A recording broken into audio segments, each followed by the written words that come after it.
여러분 같이 하십니다. 이 규례를 지켜 반드시 행할지니라.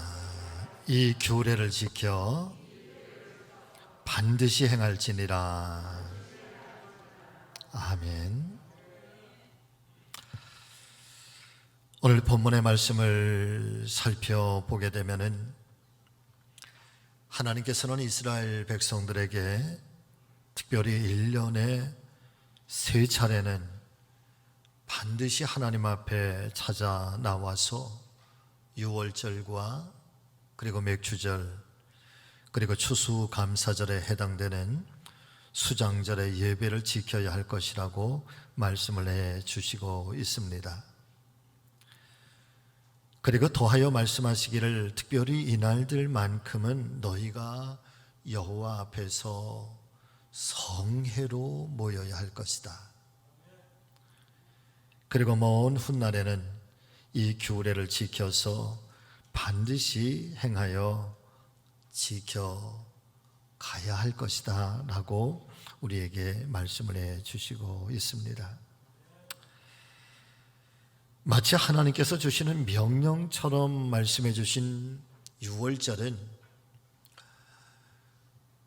애굽의 종살이에서 이스라엘 백성들이 이제 구원함을 받은 해방된 그날을 기념하는 절기 예배로 드리라 말씀하시고 있고, 또 맥주절은 한 해의 중간쯤 되는 보리나 밀의 추수기에 땅에서 얻은 소출의 첫 번째 열매 초실절을 가지고 하나님 앞에 감사의 절기를 지키라 말씀하시고 있고, 그리고 세 번째 수장절은 이제 한 해의 모든 농사들을 다 마치고 거두어진 모든 결실들을 다 함께 모아서 이웃들과 더불어서 축제의 예배로 드리라 라고 하는 것이 추수감사절이고 그리고 수장절이 되겠습니다.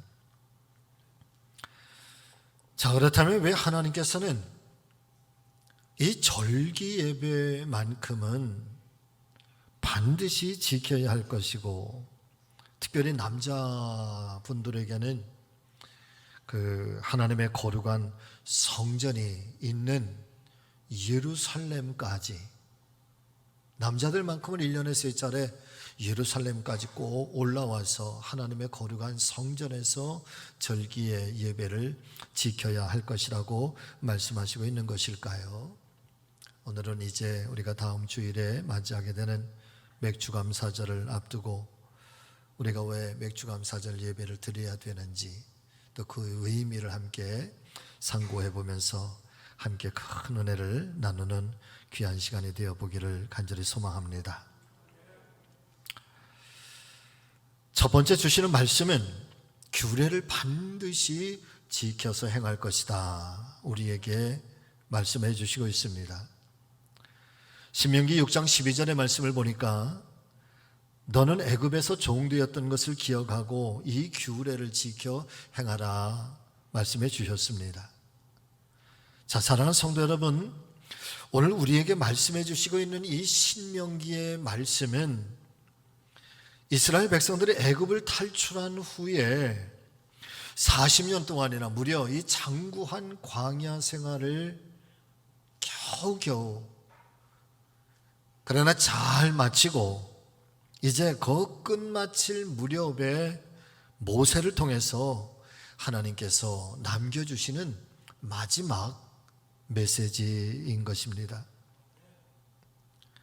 모세가 신명기에 말씀을 하실 그 무렵에는 이미 애굽에서 노예로 살다가 모세와 함께 애굽을 탈출했던 제1세대의 백성들은 광야 40년을 함께 살아오면서 그 중간에 이미 유명을 달리해서 다 세상을 떠나가게 되지요. 아시는 것처럼 여호수아와 갈렙 두 사람만 1세대에서는 남게 됩니다. 심지어는 모세조차도 그 광야의 마지막 운명을 달리하게 되는 것입니다.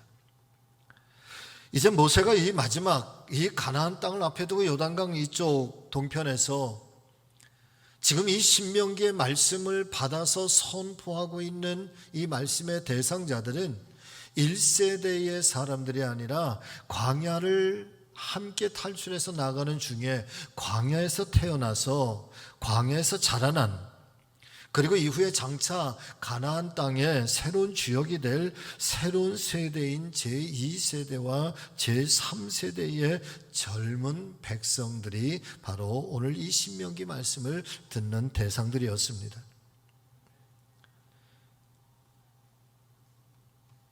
탈출하게 되는 그 하나님의 놀라운 역사들, 또 일련의 모든 과정들, 그것을 함께 목격했었던 1세대의 부모들은 다 세상을 떠나서 안 계시고, 이제는 광야에 들어서서 광야 40년의 세월을 살아가면서 태어났던 이 젊은 2세대, 3세대의 사람들에게는 출애굽 이전에 하나님께서 어떻게 역사하셨는지, 또 하나님께서 어떻게 기적적인 일들을 벌리셨는지 아마 그들은 부모로부터 구전을 통해서, 이야기를 통해서 전달을 받게 되었을 것입니다.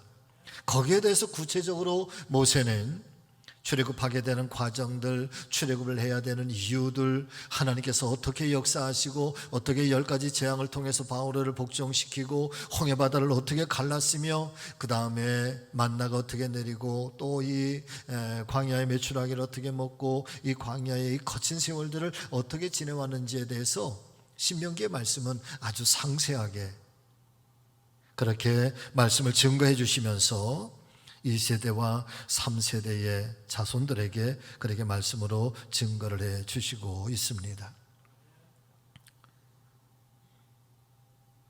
특별히 후대의 사람들에게 모세가 이런 이야기를 합니다. 왜 2주일이면 2주일이면 얼마든지 갈 수 있었던 이 가나안 땅을 왜 우리는 40년이라고 하는 이 장구한 세월 동안 광야에서 방황을 할 수밖에 없었는가? 신명기 초창기의 말씀에 여러분, 모세는 분명하게 그 이유와 원인에 대해서 너희의 조상의 불순종 때문에, 원망과 불평 때문이었다, 그렇게 확연하게 말씀으로 남겨놓고 있습니다. 자, 그리고 이제 마침내 그 모든 시련과 역경의 시기를 끝마치고 가나안 땅에 들어가야 할 때가 되었으니 이제 가나안 땅에 들어가면 그들이 반드시 지켜야만 되는 것이 무엇인가? 하나님의 계명과 율법에 대해서 또한 차근차근하게 말씀해 주시고 있는 것, 이것 또한 신명기의 말씀의 내용들입니다. 사랑하는 성도 여러분, 신명기의 말씀들은 후대의 사가들은 이렇게 평가를 하고 있습니다. 이것은 모세가 후대를 위하여 가르칠 수 있는 최고의 역사 교육이다. 민족의 역사의 교육, 한 국가의 역사 교육이었다. 또 다른 한 가지는 순전한 신앙 교육, 그리고 한 가지 더 첨부가 되면 그것은 바로 이스라엘 백성들을, 이 자녀들을 향해서 이제로부터 너희는 단순한 하나의 민족, 하나의 백성이 아니라 하나님과 계약을 맺은 선민으로서의 그런 특별한 백성이라고 하는 신앙적인 정신교육, 민족적인 정신교육을 이 신명기를 통해서 모세는 가르쳐주고 있다, 그렇게 평가를 하고 있는 것이지요. 저는 이 말씀을 가만히 준비하면서 한 가지 깨닫게 되는 것은, 만일에 모세가 지금 이 후대를 향해서 역사의 한 교육이고 순전한 신앙의 한 교육이고 그 다음에 선민으로서의 어떻게 살아야 되는지, 선민 백성들이 어떻게 하나님을 섬겨야 될 것인지에 대한 그런 정신적인 어떤 특별한 교육의 일환으로서의 신명기의 말씀이라고 한다면, 모세는 지금 이스라엘 백성들이 가나안 땅에 들어갔을 때에 예전의 모습과는 다른 백성이 되기를 원하는구나. 할렐루야. 준비된 백성이 되기를 원하는구나. 애굽에서 살던 때의 백성들의 그 습관들, 삶의 방식들, 생각들, 가치관들, 그리고 광야를 살아가면서 그들 속에서 일어났던 많은 이 경험들, 그리고 이제는 완전하게 새로운 땅, 이거는 애굽 땅도 아니고 광야의 생활도 아니라 완전하게 새로운 땅, 이 땅은 하나님께서 아브라함의 시대 때부터 약속하신 땅이고 하나님께서 장구하게 반드시 이루시겠다 하셨던 그 약속의 땅인데, 마침내 이제 그 땅에 들어가게 되면서 이 새하늘과 새 땅의 땅은 완전히 하나님께서 통치하시는 세상이고 하나님께서 통치하시는 나라와 민족이 되는 그런 땅이니, 이제는 너희가 옛사람의 모습을 가지고 이 땅에 들어가서 살 수는 없다는 것입니다. 옛 모습을 가지고 그 땅에 들어가서 그렇게 신앙생활을 하고 그렇게 일상적인 삶을 살 수는 없다는 것이죠. 그러면서 장구하게 이 신명기의 말씀들을 자세하게 탈출하는 과정에서부터 그 과정 중에 어떻게 하나님을 원망하고 불신앙하면서 하나님께 책망을 받게 되는지, 버려야 될 것은 무엇인지, 새로워져야 될 것은 무엇인지, 거듭나야 될 것은 무엇인지, 그러면서 주시는 이 하나님의 말씀과 규례를 따라 잘 훈련되고 잘 준비된 그런 성도들이 되어서 가나안 땅에서의 새로운 나라, 새로운 민족으로 그렇게 출발하라고 하는 무언가 준비된 자로 만들려고 하시는 모세의 어떤 의도가 신명기를 통해서 나타나고 있는 것을 깨닫게 됩니다. 더불어서 개인적으로는 그렇구나, 여러분 같이 하십니다. 하나님께서 베풀어 주시는 축복은 받는 것보다 먼저 선행되는 것은 받기에 부족함이 없도록 신앙의 그릇이 충분하게 준비가 되어 있어야 한다. 아멘.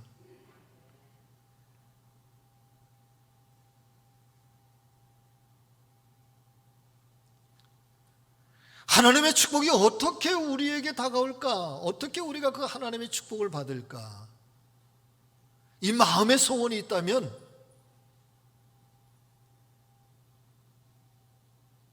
받을 그릇에 충분하게 준비를 하라는 것.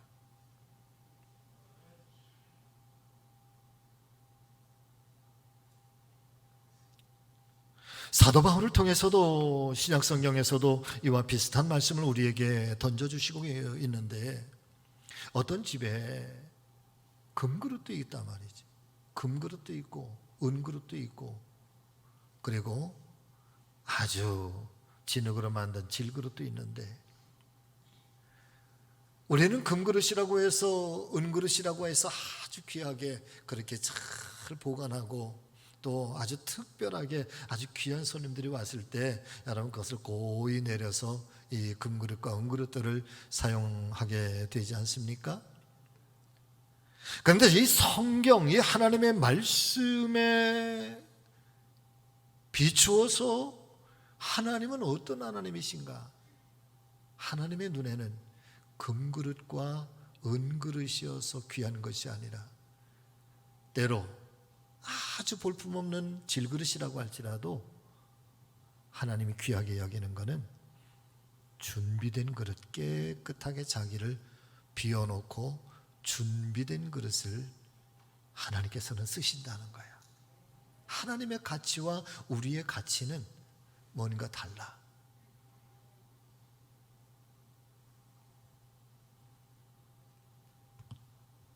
여기에서 하나님의 마음을 알 수 있게 되는 것은, 사랑하는 성도 여러분들이요, 하나님께서는 마음의 준비와 믿음의 준비가 잘 되어 있는 그런 교회와 그런 사람에게 축복의 기회를 주시고, 또한 그 축복의 문을 누구보다도 활짝 열어주시는 하나님이시라는 사실을 우리 모두가 깨닫게 되시기를 바랍니다.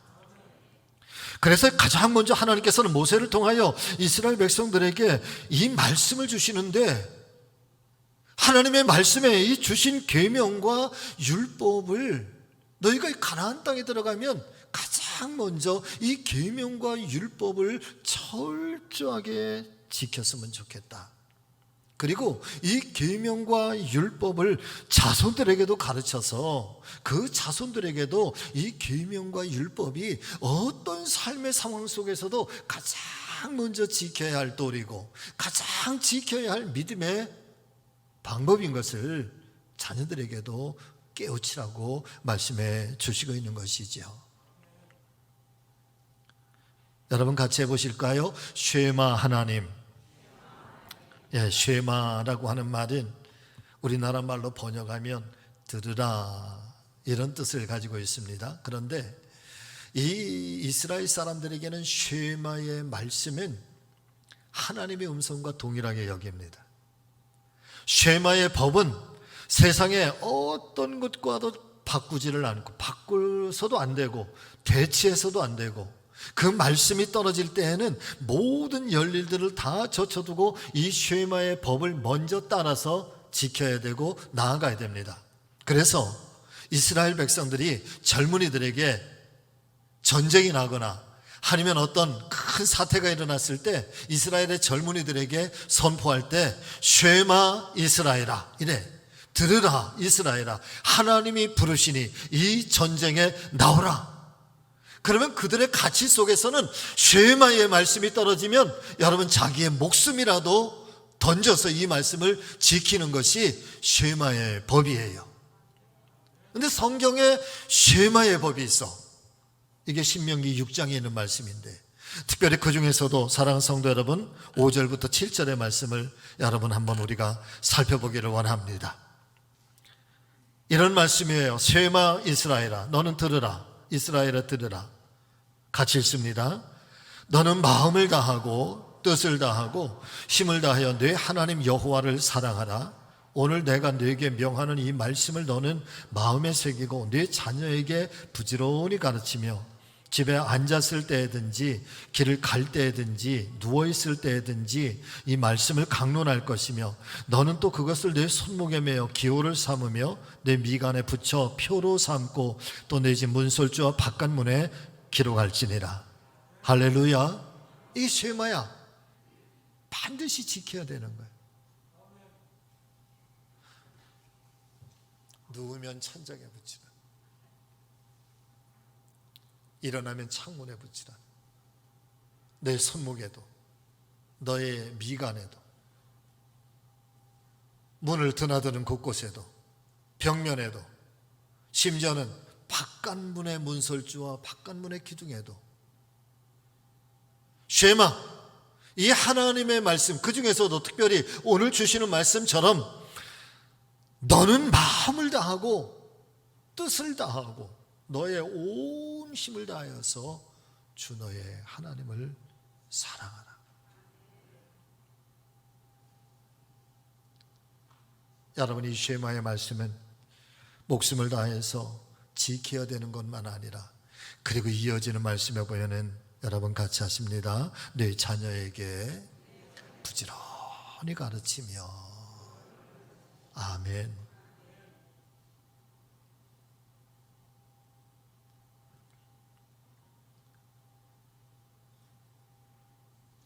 저는 이스라엘 사람들에게 참 감동이 되는 것은 바로 그런 거예요. 특별히 자녀 교육에 있어서의 그분들이 원칙을 지켜나가는 것. 그것은 세상의 지식을 가르치기 전에, 영어를 가르치기 전에 유대인들은 여러분 하나님의 말씀인 성경, 율법을 가르친다는 거지. 심지어는 제가 종종 말씀을 드리잖아요. 어린아이들이 갓난자이가 태어나면은 아이를 안고 어머니가 젖을 먹이기 전에 여러분 아이에게 성경책을 줘. 성경을.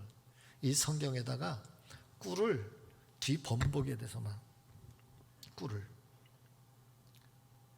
배고픈 아이가 꿀을 그냥 막 입으로 막 핥아먹어.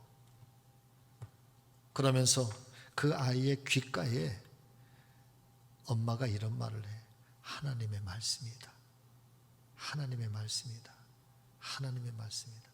그러니까 아이들은 아무런 의지와 의식이 성장하기 전부터 그의 머릿속에는 하나님의 말씀은 꿀보다 달아. 할렐루야. 그리고 그 안아서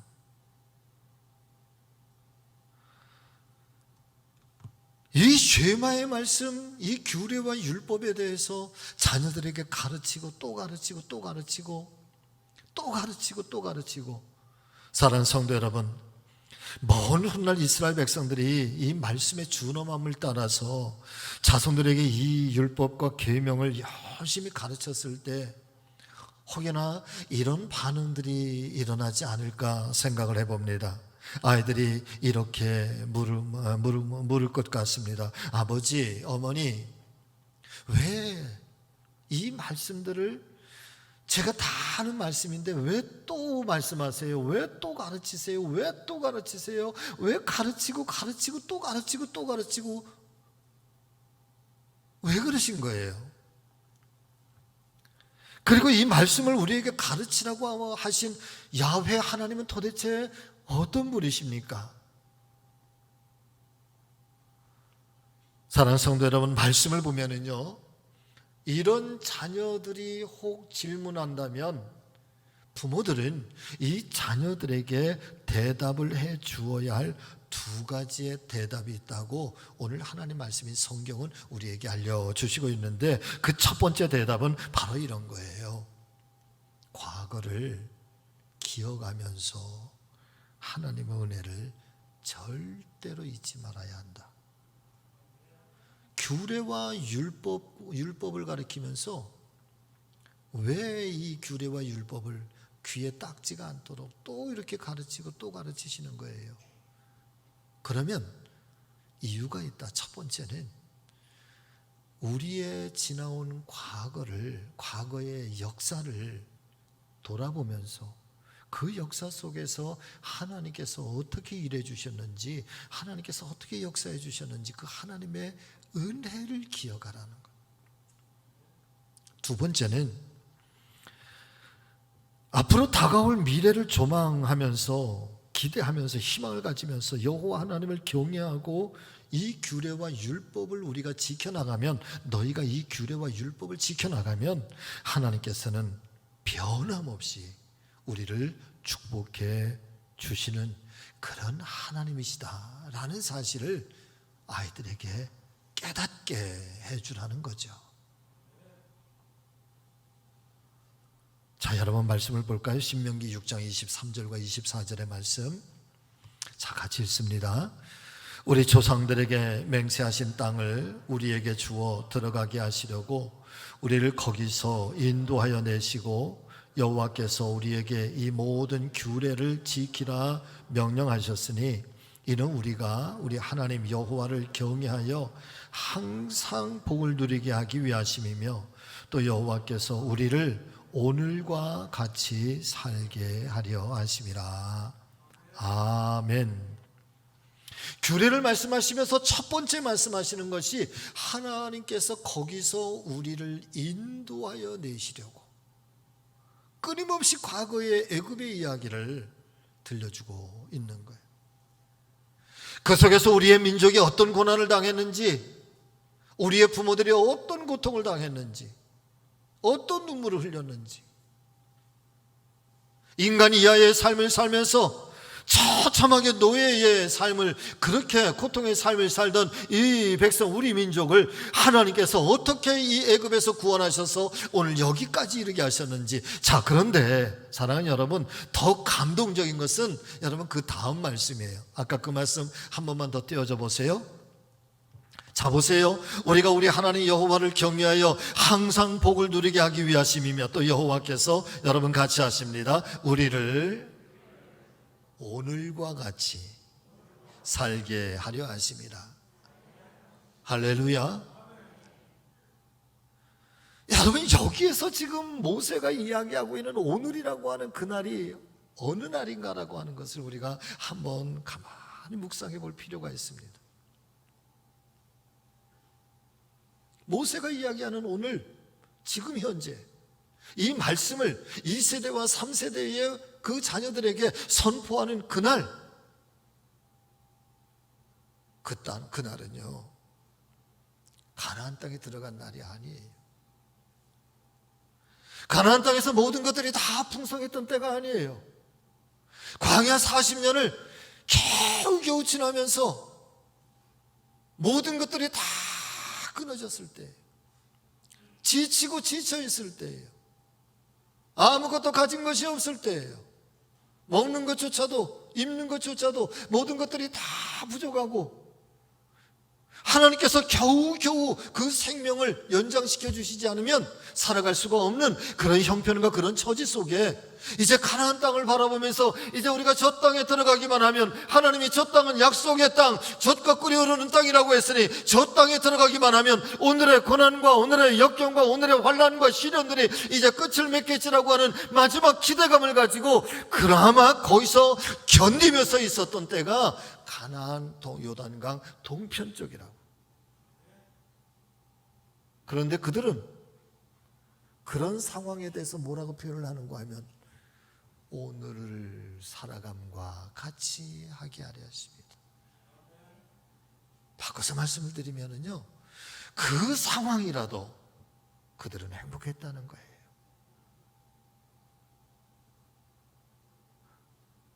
만나가 아니면 먹을 것이 없는 그런 시대, 하나님께서 물을 주시지 않으면 먹을 수 없는 그런 시대, 모든 환경들이 최악의 상황인데도 그럼에도 불구하고 지금은 애굽의 시대보다 낫다는 거야. 지금은 애굽의 시대를 돌아보면 지금도 여러분 행복하다는 거. 저는 사실 이 말씀 앞에 가슴을 칩니다.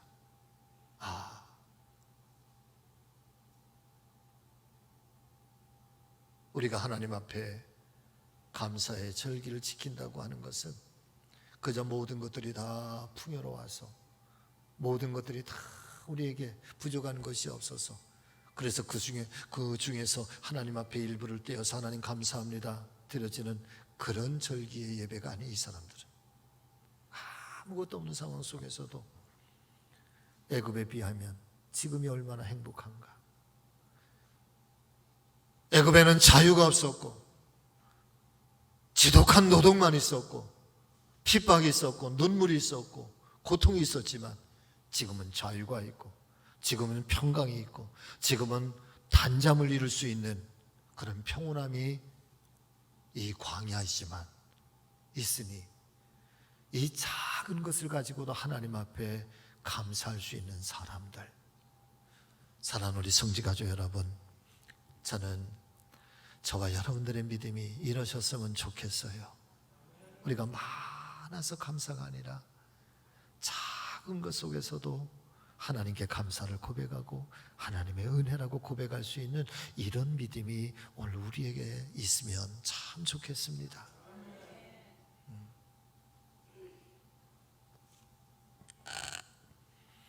그런 이 이스라엘 백성들을 향해서 하나님께서는 어떤 것도 요구하지 않아. 그냥 다만 한 가지, 이제 너희가 그 땅에 들어가 새 땅이 열리면, 그리고 그 땅에서 너희가 농사를 짓고 씨앗을 뿌리고 거기서 소출을 거둘 수 있는 그런 정착의 민족, 더 이상 떠돌이 민족이 아니라, 더 이상 다른 나라의 그런 억압을 받는 나라가 아니라, 이제는 너희가 그 땅에서 너희의 이름으로 된 땅, 너희가 땅에 씨앗을 뿌리면 너희가 소출을 얻을 수 있는 그 땅에서 이제 안정과 평화와 이 열매를 거두는 그런 행복의 그런 가정들을 이루고, 그런 가족들을 이끌고, 그런 민족들을 이루게 된다고 한다면, 그때에 내가 너희에게 요구하는 것은 오직 하나, 하나님의 말씀에 규례와 율법을 따라 살아라. 하나님 그건 족하다는.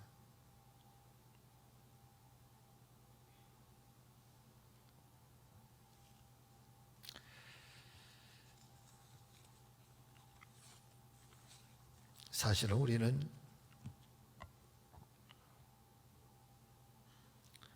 우리에게 많은 것들이 있음에도 불구하고 늘 우리의 참 욕심은 늘 부족한 것 같죠. 없는 것 같아. 예. 그래서 자꾸만 원망하게 되고 또 불평하게 되고 불만족스럽게 여겨지고. 사랑하는 성도 여러분, 너무 자기 자신을 학대하지 않게 되시기를 주의 이름으로 축원합니다. 귀하게 여기고, 그런 속에서도 오늘 하나님께서 우리에게 약속해 주신 이 말씀처럼 내가 이 하나님의 법도를 따라 믿음의 도리를 따라 살아갈 때 여호와 하나님께서 여기까지도 그렇게 인도해 주셨던 그 은혜와 사랑이 더 큰 은혜와 사랑으로 앞으로 우리의 삶에 그렇게 간증이 되게 하실 것이고, 또 우리가 그런 일들을 친히 경험하게 하실 것이고, 그리고 하나님께서 내가 내 백성이니 내가 너희 하나님이라고 하는 이 하나님의 언약을 하나님께서 우리 가운데 끊임없이 이루어 주실 줄로 믿습니다. 자, 두 번째, 여러분 같이 하십니다. 맥주절은 첫 열매를 가지고 감사하며 하나님께서 베풀어 주신 복을 헤아려 보는 절기입니다. 아멘. 자, 말씀을 한번 보시죠. 15절부터 17절의 말씀 우리 다 같이 읽겠습니다. 시작. 내 하나님 여호와께서 택하신 곳에서 너는 이 일해 동안 내 하나님 여호와 앞에서 절기를 지키고 내 하나님 여호와께서 내 모든 소출과 내 손으로 행한 모든 일에 복 주신 것이니, 복 주실 것이니, 복 주실 것이니. 이것은 미래적이라, 미래적. 그러니 너는 온전히 즐거워할지니라. 자, 저를 집중해 주세요. 구약 성경의 말씀에 구약 성경 전체를 일맥상통하면서 관통하는 거대한 말씀의 맥이 하나 있어. 흐름이 하나 있어. 변하지 않는 것. 하나님께서 이것 때문에 하나님께서 이스라엘 백성들을 그 어려움 속에서도 반드시 축복해 주시고, 그리고 너희들도 반드시 이 규례를 지켜야 할 것이라고 하신 말씀이 있어요. 출애굽기 13장 2절의 말씀이에요. 이 말씀이에요. 이스라엘 자손 중에서 사람이나 짐승을 막론하고 태에서 처음 난 모든 것들은 다 거룩히 구별하여 나에게 돌려라. 이는 내 것이다. 첫 것은 하나님의 것이다. 출애굽의 원리가 첫 것은 하나님의 것이다. 마지막 장자의 애굽의 장자들이 다 죽임을 당하는 그 밤에 어린 양의 피와 피를 문설주와 문기둥에 바른 집에, 여러분 그 집에는 늘 생명의 역사가 일어나는데, 그때 하나님께서 하신 말씀이 그거예요. 장자는 내 것이다. 첫 것은 내 것이다. 근데 그리스도인의 신앙의 삶의 이 첫 것은 하나님의 것이다라고 하는 이 신앙은 11조의 신앙과 더불어서 끊임없이 기독교의 역사 속에, 기독교의 전통 속에서 이 말씀은 거대한 하나의 큰 신앙을 형성을 하고 있는데, 그 하나의 큰 신앙의 여러분 핵심은 우리의 모든 신앙은 하나님 우선으로 살아야 된다는 거예요. 하나님 제일주의로 살아야 된다는 거예요. 나의 첫 번째 것, 나의 첫 번째의 시간, 내 삶의 첫 번째라고 의미를 두고 있는 그 모든 것들은 하나님과 더불어 시작을 해야 된다는 거예요.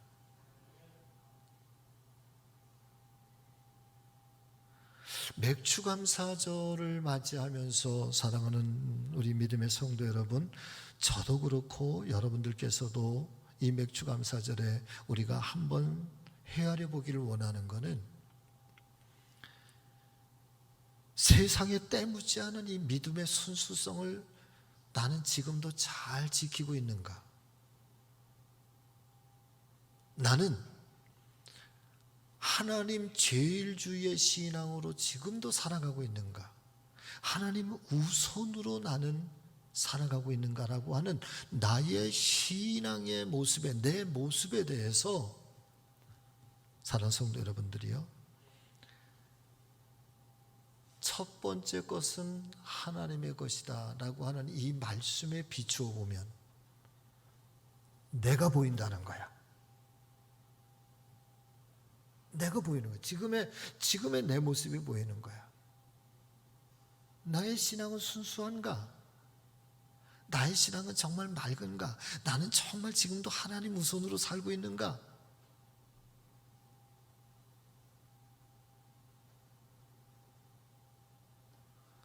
우리는 오해하기 쉬운 말씀 중에 이 말씀이 있습니다. 신명기 16장 10절의 말씀인데, 띄워주세요. 자, 같이 읽어보세요. 자, 시작. 너의 하나님 여호와 앞에 7질절을 지키되 내 하나님 여호와께서 내게 복을 주신 대로 내 힘을 헤아려 자원하는 예물을 드리라. 자, 이 말씀을 사랑하는 성도 여러분, 지금까지 우리는 많이 이 말씀을 들어왔는데, 저도 이 말씀에 대해서 많이 들었는데요, 그런데 지금까지 우리는 이 말씀을 대하면서 필요한 말씀, 적용하고 싶은 말씀만 콕 빼왔어. 그 말씀이 뭔가 하면 자원해서 예물을 드리라는 거야. 그런데 이 말씀의 앞뒤의 문맥을 가지고 이 말씀을 깊이 묵상하면서 신명기 16장 10절의 말씀을 왜 하나님께서 말씀하셨는가라고 하는 문맥을 따라서 묵상하면은 어떤 소리가 들리는가 하면 자원하는 예물을 드리고라고 하는 말씀은 뒤로 쏙 빠져. 그 말씀보다 확 도드라지게 드러나는 말씀이 있어. 다시 한번 띄워주세요. 그래서 제가 그 말씀을 노란색으로 표현을 해놨어. 내 하나님 여호와 앞에 77절을 지키되 내 하나님 여호와께서 너에게 복을 주신 대로 내 힘을 헤아려. 무슨 의미인가 하면 하나님께서 너에게 복을 주신 것이 무엇인지 먼저 깊이 헤아려 보라는 거야.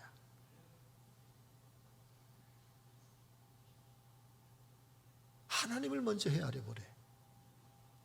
하나님께서 나에게 베푸신 것을 먼저 헤아려 보래. 그리고 나서 자원하는 예물을 드리라는.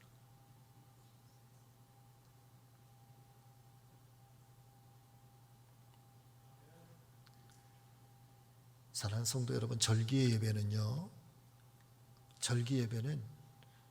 벌써 6월이 지나고 7월이 됐네. 다음 주가 맥주감사절이에요. 자, 절기가 됐으니까 자, 우리가 성별해서 이 날을 지킵시다. 이게 아니라는 거예요.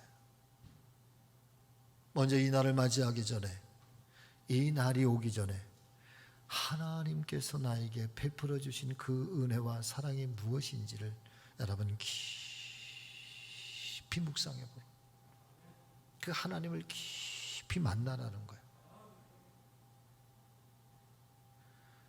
그래서 그분에 대한 이 감동, 그분의 은혜에 대한 눈물, 그분의 사랑에 대한, 그리고 거기에 보답하지 못했던 내 신앙에, 내 삶에 대해서 하나님 앞에 가슴을 치면서 부끄러운 것은 하나님 앞에 회개하고, 베풀어 주신 은혜에 대해서는 감사하면서 그 하나님을 기억하면서 그렇게 정성된 마음으로 하나님 앞에 절기의 예배를 드리는 것, 이것이 절기라는 거예요.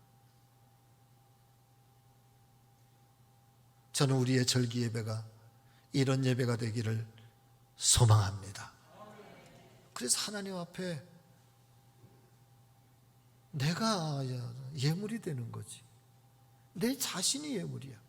물질로만 아니라 내 몸이 예물이고, 내 신앙의 결단이 예물이고, 내가 하나님 앞에 다짐하는 것이 자원하는 예물인 것이고,